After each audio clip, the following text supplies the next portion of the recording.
మా అభిమానుల్లో ఆనాటి నుంచి ఈనాటి వరకు క్రమశిక్షణ ఏమీ మారలేదు. అదే క్రమశిక్షణ, అదే ఉత్సాహం. మాట్లాడేవాళ్ళు ఏం మాట్లాడుతారు ఇందామంటే కూడా వినపడని అంత గొడవ చేస్తున్నారు మీరు. మీ ఉత్సాహానికి, మీ ప్రోత్సాహానికి మరొకసారి అందరికీ పేరు పేరున నా అభిమానులకు నేను స్వాగతం పలుకుతూ, మీ ఉత్సాహం మమ్మల్ని ఇంత వాణి చేసింది, మా రామ్ చరణ్ ఇంత వాణి చేసింది.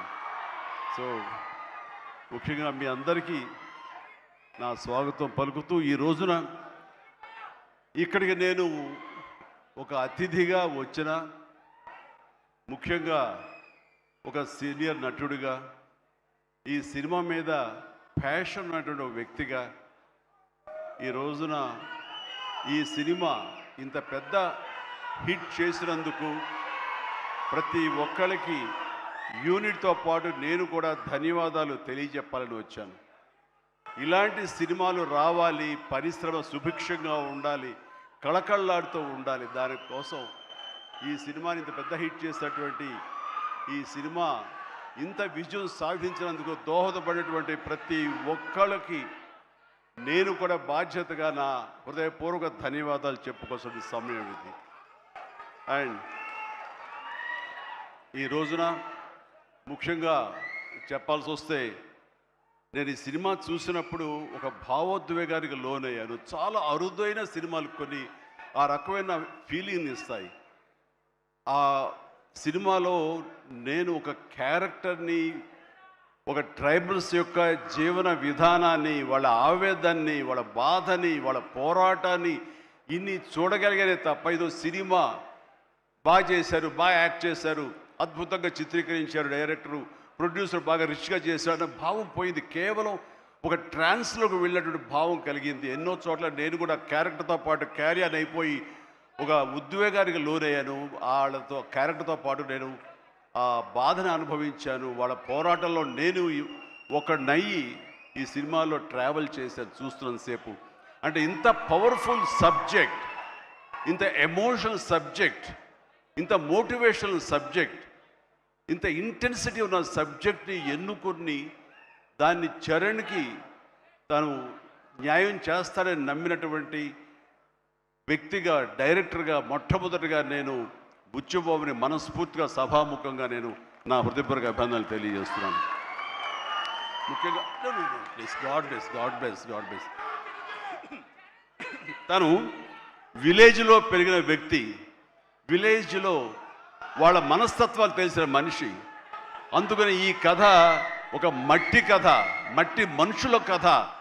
వాళ్ళ యొక్క ఎమోషన్, భావోద్వేగాలని తను పూర్తిగా నమ్మి అవపోసన పట్టిన వాడు కాబట్టి దాన్ని ఇంత అత్యద్భుతంగా ఈ తెర మీదకి ఎక్కించగలిగాడు, మనల్ని ఇన్వాల్వ్ చేయగలిగాడు.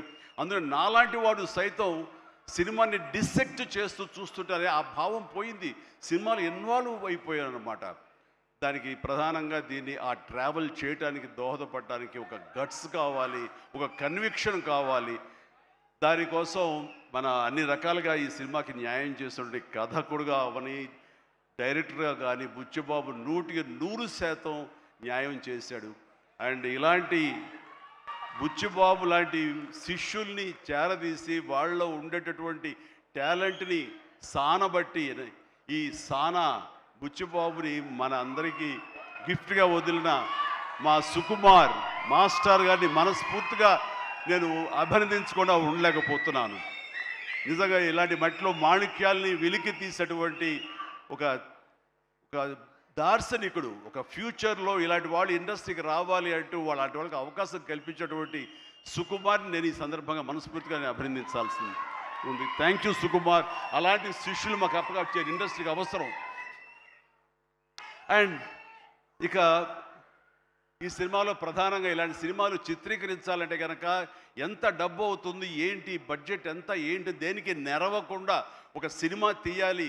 రామ్ చరణ్ నాకు చేస్తాను, నన్ను ప్రొడ్యూసర్ చేస్తాను, ప్రొడ్యూసర్గా నాకు సినిమాలు ఇస్తానని ఆయన రంగస్థలం టైంలో మాట ఇచ్చాడు సార్. దాన్ని నిలబెట్టుకుంటూ మళ్ళీ నాకు ఈ అవకాశం కల్పించాడు. కాబట్టి రామ్ చరణ్ గారు నా మీద పెట్టుకున్న నమ్మకానికి నేను దీన్ని ఎంతైనా సరే డైరెక్టర్ యొక్క విజన్ మేరకు దీన్ని నేను ప్రజల ప్రేక్షకుల యొక్క దీన్ని మనల్ని పొందేందుకు నేను సర్వశక్తులు వడ్డీ నేను మొత్తం ధారపోసి సినిమాను అత్యద్భుతంగా తీస్తానని ఆ గట్స్ ఉన్నటువంటి నిర్మాత సతీష్ కిల్లారు. ఆయనకి మనస్ఫూర్తిగా నేను అభినందించాలి. ఎందుకంటే దీంట్లో ఎన్నో కష్టాలు వస్తాయి, ఎన్నో బాధలు వస్తాయి. ఫైనాన్షియల్గా వయబుల్ అవ్వచ్చు, కాకపోవచ్చు, డబ్బులు మిగలచ్చు, మిగలకపోవచ్చు, లాభాలు రావచ్చు, రాకపోవచ్చు, ఏమి కాదు. ఒక అత్యద్భుతమైన కథ. ఈ కథకి నిర్మాత అనిపించుకోవడం అంటే నాకు కావాల్సింది ఏముంది అంటూ ఆయన ఈ కథను నమ్మారు. అంత మంచి పేరు వచ్చింది దీనికి. కాబట్టి ఈ సందర్భంగా దీని వెనకల వెన్నుదన్నుగా నిలబడ్డటువంటి కిలార్ సతీష్ గారికి కూడా నా అభినందన తెలియజేస్తున్నాను. ఇక రామ్ చరణ్ మిగతా విషయాలు మాట్లాడబోండి. రామ్ గురించి మాట్లాడాల్సి వస్తే ఎవరికైనా ఏమనిపిస్తుందంటే బిడ్డ గురించి మాట్లాడుతుంటే అది ఆయుక్షీణం అంటారు. బిడ్డ గురించి మాట్లాడమంటే కనుక నా గురించి నేను మాట్లాడినట్లుగా ఉంటుంది అనుకుంటారు. అవన్నీ పక్కన పెడితే ఒక తోటి నటుడుగా ఈ ఇండస్ట్రీలో ఒక సీనియర్ యాక్టర్గా ఇలాంటి ఇంటెన్సిటీ, ఇలాంటి ఇన్వాల్వ్మెంట్ తోటి, ఇంత హై యాక్షన్ తోటి, డ్యాన్సులతోటి, ఎమోషనల్ సీన్స్ తోటి అన్ని రకాలుగా, అంటే ఒక ఆర్టిస్ట్కి ఎన్ని రకాల కోణాలు ఉండాలి, అన్ని కోణాలను పరిపక్వత సాధించి దాన్ని 100% బియాండ్ 100% తెర మీద చూపించేటువంటి చరణ్ నేను మనస్ఫూర్తిగా అభినందిస్తున్నాను. ఒక తండ్రిగా గర్వపడుతున్నాను. రంగస్థలం, మన సుకుమార్ గారి సినిమా రంగస్థలంలో వావ్ ఎంత బాగా చేశాడు, ఎంత అద్భుతంగా చేశాడు అని అనుకున్నాం. కానీ అలాంటి రంగస్థలాలు రావాలంటే మళ్ళీ ఎన్నేళ్ళు పడుతుందో ఏవో తెలియదు. ఎందుకంటే ఇవన్నీ కూడా అప్పుడప్పుడు తారసపడే గొప్ప అవకాశాలు ఒక ఆర్టిస్ట్కి పెర్ఫామ్ చేయాలనుకునే వాళ్ళకి. మిగతా అవన్నీ కమర్షియల్గా వస్తుంటాయి, మనం అందులో రాణిస్తాం, మెప్పిస్తుంటాం, డబ్బులు వస్తుంటాయి, అన్నీ వస్తుంటాయి. కానీ ఆర్టిస్ట్గా చిరస్థాయిగా నిలబడే సినిమాలు కొన్నే ఉంటాయి. అందులో రాజమౌళి సినిమా మగధీర కానివ్వండి, ఆర్ఆర్ సినిమాలు కానివ్వండి, సుకుమార్ రంగస్థలం కానివ్వండి, ఇంత త్వరగా ఒక 3-4 ఇయర్స్ గ్యాప్లో మళ్ళీ ఇలాంటి లాంటి సినిమా వస్తుందని నేను ఊహించలేదు. రియల్లీ ఆ రకంగా చరణ్ చాలా అదృష్టవంతుడు ఈ క్యారెక్టర్ రావటానికి. ఈ క్యారెక్టర్లో నేను చూస్తుంటే కాసేపు చరణ్ సినిమా అని కూర్చోని తప్ప నేను కానీ వాళ్ళ మమ్మీ కానీ థియేటర్లో చరణ్ మాకు కనిపించలా, పెద్దే కనపడుతూ వచ్చాడు, పెద్దే ఆలరిస్తూ వచ్చాడు. సో ఇది చాలా రేరుగా ఉంటుంది. సినిమా అలా కట్టిపడేయటం, క్యారెక్టర్లో కట్టిపడేయటం అంటే కనుక తను ఆ క్యారెక్టర్ని అవపోసన పట్టాడు, దాన్ని పూర్తిగా దాన్ని నమ్మాడు. ఆ క్యారెక్టర్ డైరెక్టర్కి ఏం కావాలో అది డెలివరీ చేయాలన్నాడు. ఒకే ఒక సంకల్పంతో ఉండకపోతే, అంత కఠోరంగా దాన్ని నమ్మి వెళ్ళకపోతే అతను ఖచ్చితంగా ఇందులో ఇంత సక్సెస్ అయ్యేవాడు కాదు. ఇంతమంది చేత ఇలా శభాష్ అనిపించుకునేవాడు కాదు. చెప్పాలంటే ఈ సినిమా చరణ్ మనల్ని సంతోషపెట్టాడు, మన చేత ఆనందంగా గెంతులు వేయించాడు, మన చేత బాధ పెట్టాడు, ఆ బాధకు మనం లోనయ్యేలా చేశాడు, ఆఖరికి విజయం సాధించాడు. ఇలాగా ఎన్ని రకాలుగా చూసుకున్నా సరే ఈ పెద్ద క్యారెక్టర్లో తను రాణించిన విధానానికి, తను పడ్డ కష్టానికి నేను మనస్ఫూర్తిగా నా అభినందనలు తెలియజేస్తూ మరొక ఎన్నో విషయాలు చెప్పాలి. అందులో మరొక విషయం ఏంటంటే ఆర్టిస్టులు అనేవాళ్ళు వాళ్ళ క్యారెక్టర్లో ఎమోషన్ వాళ్ళు ఓన్ చేసుకుని ఫీల్ అవ్వాలి తప్ప వాళ్ళు ముఖవళికలతోటి, ఫేషియల్ ఎక్స్ప్రెషన్స్ తోటి, ఫేషియల్ మజిల్స్ తోటి రాణించి రక్తి కట్టించాలన్నది పెర్ఫెక్ట్ యాక్షన్ కాదు.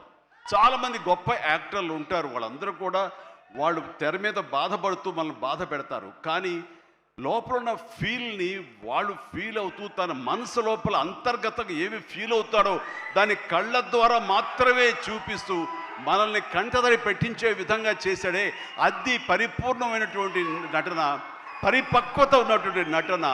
ఈ రోజున రామ్ చరణ్లో పరిపూర్ణత, పరిపక్వతను నేను 100% నేను సాటిస్ఫై అయ్యే విధంగా చేయగలిగాడు. మీరందరూ కూడా ఆశీస్సులు అందించే విధంగా, దాన్ని ఆమోదించే విధంగా ఈ రోజున తెర మీదకి కనిపించిందంటే కనుక అది తనని మనస్ఫూర్తిగా ప్రతి ఒక్కళ్ళం అభినందించాల్సినటువంటి ఇది. ఇక సినిమాని మనసుతోటి ఎలా ఫీల్ అయ్యి చేశాడో అది అలా ఎగ్జిబిట్ అయింది కాబట్టి మన మనసును తాకాడు. అది పక్కన పెడితే ఏ రకంగా బాడీ ట్రాన్స్ఫార్మ్ అయ్యాడు. ఒక్క నిమిషం ఆగండి, మీరు బాధ్యతగా వినండి. నేను చెప్పే విషయాలు మీ అందరూ కూడా మోటివేట్ చేసే విషయాలు, అందుకనే మీరు క్రమశిక్షణతో ఉండండి. Thank you very much. Please ఒక నిమిషం.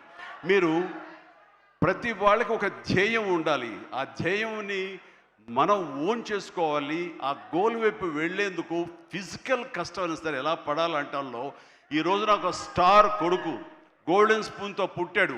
చరణ్కి అవసరం లేదు, డైరెక్టర్ ఏం చెప్పాడు అది మెకానికల్గా చేసి వెళ్ళిపోతే ఇదే సినిమా ఇదే హిట్ అవుతుంది, ఇంతే అవుతుందేమో తెలియదు, కానీ దాన్ని మించి అయ్యింది, బియాండ్ 100% అయ్యింది అంటే కనుక చరణ్ వన్ మ్యాన్ షో అంటున్నాడన్న. మీరందరి చేత నేషనల్ అవార్డు వస్తుంది. నేషనల్ అవార్డు విన్నింగ్ పెర్ఫార్మెన్స్ అంటున్నారంటే అవార్డు రానివ్వండి రాకపోనివ్వండి అది పెద్ద సమస్య కాదు. ఈ రోజున రంగస్థలాన్ని కూడా రావాలని నాతో సుకుమార్ గారు ఎన్నోసార్లు అన్నారు. ఇది అవార్డు విన్నింగ్ పెర్ఫార్మెన్స్ అని అంత బాగా చేశాడు మన చరణ్ అంటూ. అంటే అవార్డు రావాల్సిన అవసరం లేదు. అవార్డు రావడం ఎన్నో దారులు ఉంటాయి, రావచ్చు రాకపోవచ్చు. బట్ ప్రజల మనుషుల్లో ఎంత అత్యుత్తమ నటన ఇచ్చాడన్నారే, దాని మించిన అవార్డు ఇంకోటి ఉండదు అనేది నేను ప్రగాఢంగా నమ్మిన విషయం. కాబట్టి చరణ్ వాళ్ళందరూ ఒక way of expression, award winning performance అంటుంటే కనుక థ్యాంక్ యూ సో మచ్ అనుకోవాలి. కానీ ఈ సినిమాలో తన బాడీగా ట్రాన్స్ఫార్మ్ అయ్యింది. నేను ఎవ్రీ డే ఇంట్లో చూసేవాడిని. ఎర్లీ మార్నింగ్ లెగిచి ఎక్సర్సైజ్ చేసి క్రమం తప్పకుండా ఎక్సర్సైజ్ చేసి మళ్ళీ పగలంతా ఇక్కడ యాక్షన్ సీక్వెన్స్లో పాల్గొని అలిసిపోయి ఇంటికి వచ్చి స్నానం చేయకుండా మొహం గడుక్కుని ఒక సూప్ తాగి కొంచెం ఎనర్జీ గెయిన్ అయిన తర్వాత మళ్ళీ 9 to 10 ఈవినింగ్ మళ్ళీ ఎక్సర్సైజ్ చేసేవాడు. నేను అన్నాను, అవసరమా ఇది, ఇలా చేస్తున్నాడు వీడు, అవసరమా అంటే లేదు, రేపు మార్నింగ్ మళ్ళీ ఫ్రెష్గా ఉండాలి, బాడీ లేకపోతే సహకరించదు, రేపు పొద్దున మళ్ళీ యాక్షన్ సీక్వెన్స్లు ఉన్నాయి, ఈ రెజ్లింగ్ ఉంది నాకు, అది ఇది అని చెప్తుంటే కనుక వాళ్ళ అమ్మ చాలా బాధపడిపోతుంటుంది. కానీ నాకైతే మాత్రం శబాష్, కష్టాన్ని నమ్ముకున్నాడు, నాకేంట్లే అనే ధోరణిలో లేడు. నేను మనస్ఫూర్తిగా అంతరాలలో మనసుల్లో నేను తన్ని చాలా ఎప్రిషియేట్ చేస్తూనే ఉండేవాడిని. ఒకరోజు సడన్గా ఫోన్ కాల్ వచ్చింది. బాబుకి చరణ్కి ఒక దెబ్బ తగిలింది సార్, గవర్నమెంట్ హాస్పిటల్కి తీసుకెళ్ళి. అనగానే ఎలా ఉంటుంది, ఏం దెబ్బ తగిలింది, ఎంత తగిలింది, ఎంత ఇదేంటి, ఈ యాక్షన్ సీక్వెన్స్ అంటున్నాడు మాకు తెలుసు అనేసరికి ఏం దెబ్బ తగిలింది సార్, మీకు ఫోటో పంపిస్తానని ఫోటో పంపించారు. ఫుల్ ఈ కన్ను కన్నంత ఎర్రగా అయిపోయి కిందంతా రక్తధారతో వస్తే ఆ స్టిల్ చూసిన తర్వాత కన్నుకి ఏమైనా అయిందా, కన్నే పోయిందా అనే భావంతో కంగారు పడిపోయాం. వాళ్ళ అమ్మకు చూపించకూడదా అని చెప్పేసి ఏంటంటే ఇది బాబు హాస్పిటల్ చిన్న ట్రీట్మెంట్ అంట, ఏదో చిన్న ఇదంట అని అన్నానే. కానీ ఆ డాక్టర్ మన సుధాకర్ ప్రసాద్ గారు, ఆయన కాస్మెటిక్ సర్జన్, ఆయన చూసి ఆయనతో మాట్లాడిన తర్వాత చాలా అదృష్టం అండి, కన్ను గుడ్డు పోవాల్సింది పోకుండా ఐబ్రోకి కింద నుండి బోన్ దగ్గర అవతల ఒక డ్రెస్లర్ ఒక గుండు వచ్చి హిట్ చేసింది, అది కట్ అయింది కిందంతా, అంతే తప్ప ఇంకేం కాలేదు, అవి నేను ఎలాంటి ఇబ్బంది లేకుండా నేను స్టిచెస్ చేస్తున్నాను అని చెప్పేసి అంటున్నాడు. ఒక 7-8 పడ్డాయి స్విచెస్. ఆ తర్వాత అన్న తర్వాత ఒక సై ఆఫ్ రిలీఫ్ అమ్మాయి, అప్పుడు చెప్పిన వాళ్ళ అమ్మకి పెద్ద ప్రమాదం ఏం కాదని చెప్పేసి. సో అలాంటివి ఉన్నప్పుడు, అంత కష్టం తీసుకుంటున్నప్పుడు నేను బాధపడే కంటే కూడా సంతోషపడ్డాను ఎస్ అని. ఇలాగా ఇది జరుగుతున్నప్పుడు నాకు ఒక పాత ఇన్సిడెంట్ ఒకటి గుర్తుకొచ్చింది.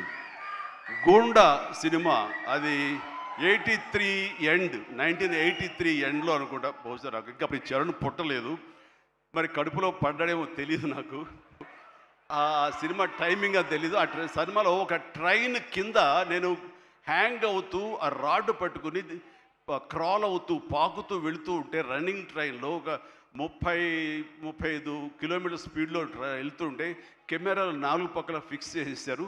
అలా చేసుకుంటూ వెళ్ళిన తర్వాత అక్కడ మా నాన్నగారు ఉన్నారు. ఆయన అప్పుడప్పుడు నా షూటింగ్స్కి వస్తుండేవారు రాజమండ్రి అటు వెళ్ళినప్పుడు. ఆయన చూసిన తర్వాత ఎందుకో కడుతారు, డూపో లోపల పడుకుంటాడేమో అనుకుంటే నేనే పడుకునేసరికి నాన్న కంగారు పడ్డారు. ఒక 2 కిలోమీటర్ల తర్వాత బండి ఆగింది. అక్కడి నుంచి మళ్ళీ తిరిగి వెనక్కి వచ్చేసరికి నాన్న కంగారుగా ఇంత కష్టం పడాలా, నువ్వు ఇలా చెయ్యాలా, ఇలాంటి షార్ట్లు డూప్లు ఉంటారు కదా, నువ్వెందుకు వెళ్ళాలి, ట్రైన్ కింద నువ్వు దూరటం ఏంటి, వెళ్ళటం ఏంటి, ఒక 3 ఇంచెస్ కిందకి వెళ్తే కంకర్రాళ్ళు తగులుతుంటాయి కదా, ఏమైపోతావు అని చెప్పేసరికి, నాన్న ఇలాంటి చేయకపోతే కనుక మరి నా అభిమానులు ఎలాగా ఆనందపడతారు, వాళ్ళని అలరించడం కోసం నేను చెయ్యాలి, మీరు ఇలాంటివి చెప్పి నన్ను డిసప్పాయింట్ చేయకండి, మీకు తెలియదు, ఊరుకోండి, ఏం పర్లేదు, ఏం కాదు, అన్ని రకం జాగ్రత్తగా ఉన్నాం కదా అంటే, ఇప్పుడున్నంత సేఫ్టీ హార్నెస్లు కానీ సేఫ్టీ ప్రికాషన్స్ కానీ ఆ రోజులు లేవు. మన చేతి బలంతో హ్యాంగ్ అవుతూ వెళ్ళాలి. అండ్ అది చూసిన తర్వాత నాన్న ఒక మాట అన్నారు, రేపు పొద్దున ఇప్పుడు అమ్మాయి కడుపుతో ఉంది, అది అమ్మాయి పుడతారు అబ్బాయి పుడతారు మాకైతే తెలియదు, కానీ వాడు అబ్బాయి అయితే కనుక వాడు రేపు పొద్దున సినిమాలోకి వస్తే కనుక వాడు స్టార్ అయితే, వాడు ఇలాంటి కష్టాలు పడితే, ఇలాంటి దెబ్బలే తింటే నా బాధ ఏంటో నీకు అప్పుడు తెలిసి వస్తుందిరా అని చెప్పి నాన్న అన్నప్పుడు, లేదు ఈ కంటి మీద దెబ్బ తగిలింది, మణికట్టు ఫ్రాక్చర్ అయ్యింది అని అన్నప్పుడు నాకు మా నాన్నగారు గుర్తుకొచ్చారు. ఆయన ఆ రోజే అన్నారు, ఆయన నోటి వాక్యం, ఆయన నోటి ఇది, ఆయన బాధతోటి ఉద్వేగంతో అన్నా సరే, ఈ రోజున నా బిడ్డ కష్టానికి ప్రతీక, ఏది ఈజీగా రాదు, nothing is short cut, nothing comes, అడ్డదారులు ఏది రాదు, ఆ కష్టపడితేనే వస్తుంది. ఎస్, అలా కష్టపడ్డాడు. ఈ సినిమాకి అంత మన్నలను పొందారు మీరందరి చేత. ఈ రోజున పెద్దియే అనిపించుకుంటున్నాడు, రామ్ చరణ్ కాదు అనేలాగా ఉంది అంటే కనుక అది చాలు. ఆ బిడ్డకి ఆశీస్సులు మీ అందరి నుంచి. ఇలాగే ఉంటాం మేము. ఎప్పుడు కష్టపడ్డ ఒకటే నమ్ముకున్నాము, కష్టపడతాం తప్ప ఏది షార్ట్ కట్లో కావాలని కోరుకోవు, ఒళ్ళు వంచి పనిచేస్తాం. ఈ రోజుకి అదే. ఈ రోజు కూడా చిరంజీవి గారు మీరేంటి 2 పూటలు ఇంకా ఎక్సర్సైజ్ చేస్తారంటే, అవకాశం ఉంటే 2 పూటలే చేస్తాను, బట్ ఒక పూట మాత్రం చాలా ఖచ్చితంగా చేస్తాను. ఇద్దరం జిమ్లో ఒకరు పోటీ పడుతుంటాం అనమాట. మరి సరదాగా పర్సనల్ విషయాలు మీతో నేను షేర్ చేసుకోవడం ఆనందంగా ఉంది. అండ్ చరణ్ ఈ సినిమాలో తను నటించలేదు, జీవించాడు. అందుకనే ఇంకా చిరంజీవి కాదు, తను చరణ్ జీవి అని మీ నుంచి వచ్చిన మాట ఇది. నిన్న కూడా ఢిల్లీలో పిఎం గారు నరేంద్ర మోడీ గారితో పాటు తను కూడా ఒక కాంక్లేవ్లో పాల్గొన్నాడు. రిపబ్లిక్ టీవీ కాంక్లేవ్లో పాల్గొన్నప్పుడు వాళ్ళు కొత్త కాయినేజ్ పెట్టారు, న్యూ ఏజ్ మెగాస్టార్ అని. ఎస్, మనం ఇలాంటి అవకాశాలు నాకు రాలేదు, కానీ చరణ్కి వచ్చింది. చరణ్ దాంట్లో నిరూపించుకుని ఒక అడుగు ముందుకు వెళ్తున్నాడు. కాబట్టి చరణ్ ముందుంచి నేను వెనక ఉండడం అన్నది సబబు, అది కరెక్టు. బిడ్డలు ఎదిగినప్పుడు, బిడ్డలు ముందుకు వెళుతున్నప్పుడు ఆ పొందే ఆనందం అంతా ఇంత కాదు. సో ఈ రోజున ఈ పెద్ది తర్వాత రంగస్థలంలో కొంతవరకు, ఇప్పుడు ఈ పెద్ది తర్వాత పుత్రోత్సాహం అనేది 100% నేను ఫీల్ అవుతున్నాను. అండ్ ఎవరో అన్నట్లుగా మరి బిడ్డ పైకి వచ్చాడు, బిడ్డ ఫుల్ ఫిడ్గా చేస్తాడు కదా, ఇంకా మీరు చెయ్యాలంటే ఆ విషయం మాత్రం ఎస్ చెయ్యాలి. నేను అంటాను, ఇప్పుడు పని చేయటం డబ్బు కోసమో లేకపోతే ఇంకోటి కోసమో లేకపోతే ఇంకా మీరు ఆర్టిస్ట్గా పేరు సంపాదించుకోవడం కోసం కాదు. ఇది పని చేయటంలో ఆనందం ఉంది, పని చేయటంలో ఒక ఎనర్జీ ఉంటుంది. సో అది పూర్తిగా జీవితకాలం అనుభవించిన నాకు, 47 సంవత్సరాల పాటు అనుభవించిన నాకు, ఆ పని అంటే ఆ ఉత్సాహం అంతే. జస్ట్ 24 అవర్స్ బ్యాక్ మొన్న ఉదయం 4:30 లేచాను. ఎందుకంటే ఎక్కడో అల్యూమినియం ఫ్యాక్టరీలో నేను 8 o'clock షార్ట్లో ఉండాలి అంటే 4:30 లెగిస్తేనే కానీ నేను వెళ్ళలేను. 4:30 లేచాను, ఒక 1 hour ఎక్సర్సైజ్ చేస్తాను, మేకప్ అండ్ వెళ్ళిన తర్వాత ఏం ఓపిక అండి మీకు అట్లాగా, ఇంకా ఎన్నాళ్ళు పని చేస్తాను మా ఆవిడ అంటుంటే, సరే చాలు వెళ్ళమ్మా ఇలా చెప్పిన డిసప్పాయింట్ చేయకుండా నేను చేయాలి, చేతిలో ఉత్సాహం అని చెప్పి. సో పని అనేది మాకందరికీ జీవన ఇది మనకి, అది ప్రతి ఒక్కరికి కావాలి, అది లైఫ్ లైన్ మనకి. సో పని చేసే విధంగా ఉండాలి. సోంబేరితనం కానీ, చూద్దాంలని పోస్ట్పోన్మెంట్లు కానీ, ప్రొకాస్టినేషన్స్ కానీ, ఇవన్నీ కూడా మా దగ్గరికి, మా ఇంట్లోకి రావు, మా గుమ్మంలోకి రావు, మా యొక్క కాంపౌండ్లోకి రావు. అందుకనే అదే కష్టాన్ని తను నమ్ముకున్నాడు, అదే కష్టాన్ని నేను నమ్ముకున్నాను. మా కష్టానికి ప్రతిఫలంగా మమ్మల్ని ఎక్కడో, మీ గుండెలు ఎక్కడో పెట్టారు. అంత మంచి స్థానం మాకు ఇచ్చినందుకు చరణ్ తరపున, నేను మా కుటుంబం తరపున మీ అందరికీ మనస్ఫూర్తిగా, ప్రజానీకానికి, ప్రేక్షక లోకానికి, ఎవరైతే ఈ సినిమాని ఆదరించారో, చిన్న బిడ్డల దగ్గర నుంచి, టీవీల ముందు డ్యాన్స్ వచ్చే బిడ్డల దగ్గర నుంచి, థియేటర్లో కన్నీళ్ళు పెట్టుకుని ఎమోషనల్ అయినటువంటి యువత వరకు, అమ్మాయిలు కానీ, అబ్బాయిలు కానీ, పెద్దవాళ్ళు కానీ, వీళ్ళందరూ చూసి ఆనందిస్తుంటే నేను కూడా వావ్ చాలు ఈ జన్మ కన్నా ఫీలింగ్ నాకు ఇచ్చాడు. Thank you Charan, love you రా, లవ్ యూ మై గాడ్. ఇక ఈ సినిమాలో ప్రత్యేకంగా చెప్పాల్సింది నెక్స్ట్ జగపతి బాబు గారు. జగపతి బాబు గారు ఆంగికం, ఆహార్యం టోటల్గా మారిపోయింది. అసలు జగపతి బాబు అనే ఆ వాయిస్ వినేంతవరకు నాకు తెలియదు. ఈ సినిమాలో ఒక ఆయువు పట్టులాగా ఉండి, ఒక సోల్ ఆఫ్ ద ఫిలిం అని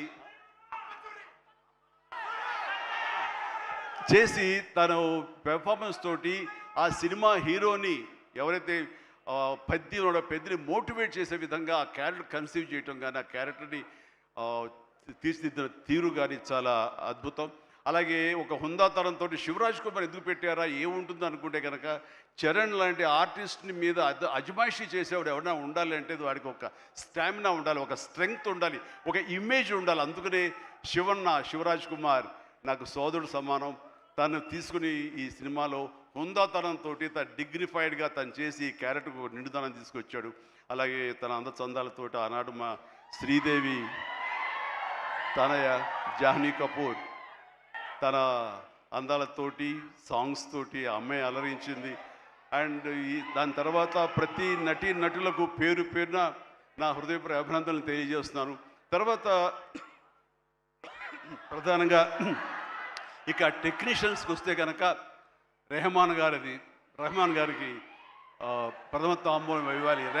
రెహమాన్ గారు ఈ సినిమా ఎలా ఒప్పుకున్నారు, ఏమిటి, ఎలా ఒప్పించాడు, నువ్వే భాషతో మాట్లాడేవని జోక్ చేస్తూ మాట్లాడుతున్నాం. కానీ ఒక మంచి కంటెంట్ ఉంటే కనుక ప్రాణం పెట్టి చేయాలనుకునే ప్రతి టెక్నీషియన్ దాన్ని ఓన్ చేసుకుంటాడు.